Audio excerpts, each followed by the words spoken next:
Às vezes as coisas acontecem assim. É uma palavra profética. Talvez você diga que não sabe como isso se concretizará, mas é uma palavra profética. Pode vir através de profecia, sonho ou palavra direta de Deus. O chamado de José veio dessa maneira. Gênesis 37:5. Sonhou também José um sonho, que contou a seus irmãos. Houve falta de sabedoria. Por isso o aborreciam ainda mais. Tua herança não pode ser liberada até que você esteja ciente do teu destino. Você começa a caminhar rumo a ele, e aí a tua herança, tua porção no testamento, começa a ser liberado para você aos poucos. O chamado de Deus para José incluía anos na prisão antes de ter sido comissionado para o chamado. Deus me chamou para o ministério antes de entender o que era isso. Aos 12 ou 13 anos de idade, estava sentado com meus pais em uma campanha de Billy Graham, na Inglaterra, observando tantas pessoas irem à frente para serem salvas.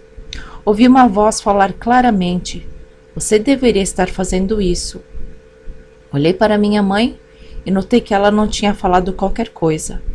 Olhei para meu pai e notei a mesma coisa. Descartei o acontecimento e de repente ouvi a voz falar claramente, novamente: "Você deveria estar fazendo isso." Não sabia o que estava acontecendo, mas foi o início de algo, de um longo processo para entrar no ministério por completo. O chamado de Deus existe e a comissão também. Existe um longo período de tempo entre o chamado e a outorgação para executá-lo. A fim de ser provado digno do chamado, você deve passar por vários testes na vida e eventualmente será comissionado para o chamado. As pessoas vão para o colégio bíblico, aprendem coisas sobre Deus, escrituras e a palavra, graduam e dizem estar prontos para cumprir o chamado. A coisa não é assim. Você ainda não foi comissionado para fazer isso. Você deve ser testado, provado ser responsável antes de ser comissionado para o chamado. Antes de receber a comissão, há um processo de separação para o Senhor, preparação para isso. 2 Pedro 1:10. Por isso, irmãos, trabalhem ainda mais arduamente, diligentemente, para mostrar que, de fato, estão entre os que foram chamados e escolhidos. Temos um chamado e talvez comecemos a estar cientes disso, mas temos que procurar fazer cada vez mais firme a nossa vocação e eleição. Façam essas coisas e jamais tropeçarão. Façam essas coisas. Coisas que se referem ao quê? 2 Pedro 1, 5 e 6.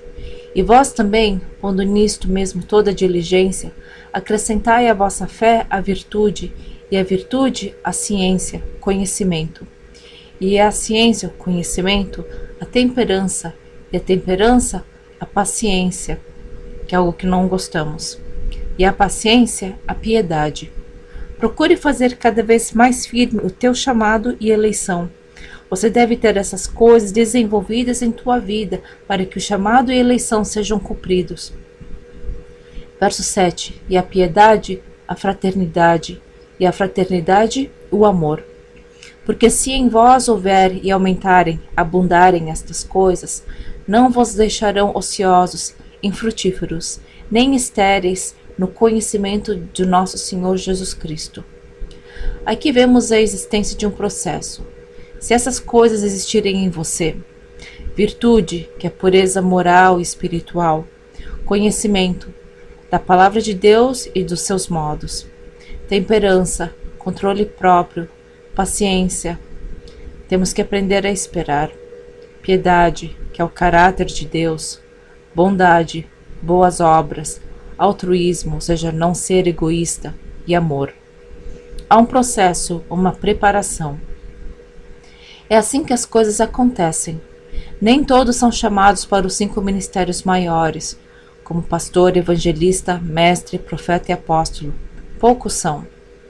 Antes de você ter vindo a esse mundo, Deus já havia determinado um chamado, propósito e plano para a tua vida. Como preparar o caminho e abri-lo tem tudo a ver com qualificação. Todos têm um chamado, um propósito para estar na terra. Você não está aqui por acaso. Como devemos nos preparar para isso? Como nos posicionamos para que esse chamado comece a se desdobrar e a se cumprir? O resumo está em Isaías 58, 6 a 8.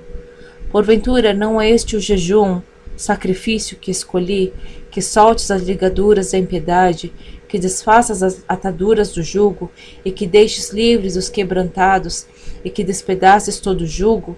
Ou seja, aprenda a abençoar e ajudar as pessoas. Faça um sacrifício por eles. Isso é o que Deus quer de você. Não é o sacrifício de não comer, mas aqui ele está explicando qual sacrifício é requerido de você. Verso 7. Porventura, não é também que repartas o teu pão com o faminto, recolhas em casa os pobres desterrados, e vendo nu, o cubras, e não te escondas daquele que é da tua carne? Você é assim? Então, se fizer essas coisas, algo acontecerá. Se você desenvolver essas qualidades divinas, somente então romperá a tua luz como a alva, e a tua cura apressadamente brotará, e a tua justiça irá diante da tua face, e a glória do Senhor será a tua retaguarda. Esse resultado será obtido simplesmente por fazer essas coisas. Algumas pessoas pensam: eu esperarei até que me peçam para fazer algo, ou aguardarei até que meu chamado inicie. Não. Comece a fazer isso agora, para que seja qualificado. Verso 9. Então clamarás e o Senhor te responderá, gritarás e ele dirá: eis-me aqui. Acontecerá isso se tirares do meio de ti o jugo, e o estender do dedo, e o falar vaidade, que é maldade, criticismo, etc. Aprenda a tomar cuidado com tuas palavras, que elas sejam palavras de bênção. Sejamos qualificados. Verso 10. E se abrires a tua alma ao faminto e fartares a alma aflita, então a tua luz nascerá nas trevas, e a tua escuridão será como o meio-dia. Talvez você pergunte: por que Deus não está me abençoando? Eu pergunto: o que você está fazendo? Seja generoso, ajude as pessoas de modo prático, e então tua luz nascerá. Verso 11. E o Senhor te guiará continuamente, e fartará tua alma em lugares secos, e fortificará teus ossos, e serás como um jardim regado, e como um manancial cujas águas nunca faltam. Verso 12. E os que de ti procederem edificarão os lugares antigamente assolados, e levantarás os fundamentos de geração em geração, e chamar-te-ão reparador das rupturas, e restaurador de veredas para morar. Note que você deve ser qualificado. A herança é liberada conforme somos qualificados para isso. Esse é o jejum. Esse é o compromisso que ele quer de você. Verso 13. Se desviares o teu pé do sábado de fazer a tua vontade no meu santo dia, e se chamares ao sábado deleitoso e santo dia do Senhor, digno de honra, isto é, dê ao Senhor pelo menos um dia, qualquer que seja. E se o honrares, não seguindo os teus caminhos, nem pretendendo fazer a tua própria vontade, nem falar as tuas próprias palavras, então te deleitarás o Senhor, e te farei cavalgar sobre as alturas da terra, e te sustentarei com a herança de Jacó. Aqui é onde a herança aparece na história. Teu pai, porque a boca do Senhor o disse. Seja diligente para que teu chamado e eleição não falhem. Quando você passar as provas e testes de retidão, Deus permite que você caminhe adiante e libere mais uma porção da tua herança.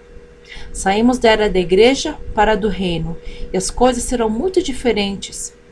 Agora também é o momento para promoção e comissão. Compartilharei escrituras proféticas para você.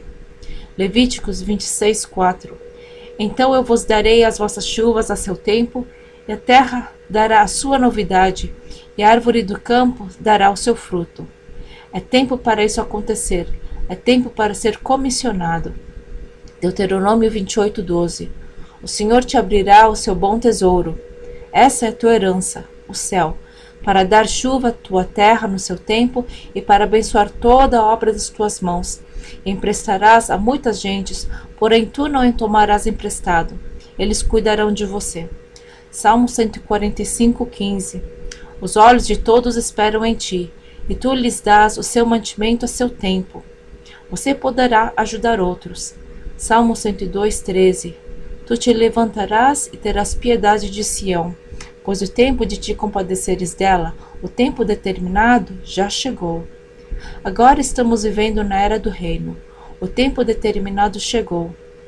Versos 19 e 20. Porquanto olhará desde o alto do seu santuário, desde os céus, o Senhor observou a terra, para ouvir o gemido dos presos, para soltar os sentenciados à morte, a fim de que sejam anunciado o nome do Senhor em Sião. Agora é uma nova estação. É tempo para muitos serem comissionados para cumprir seu chamado. Comissionar. Seja fiel. Entramos em uma nova era, um novo dia. É hora de uma nova liberação e delegação. Quero encorajá-lo.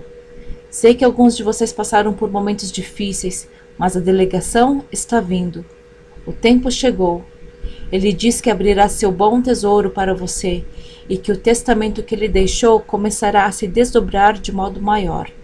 É tempo de renovação e outorgação. Deus os abençoe.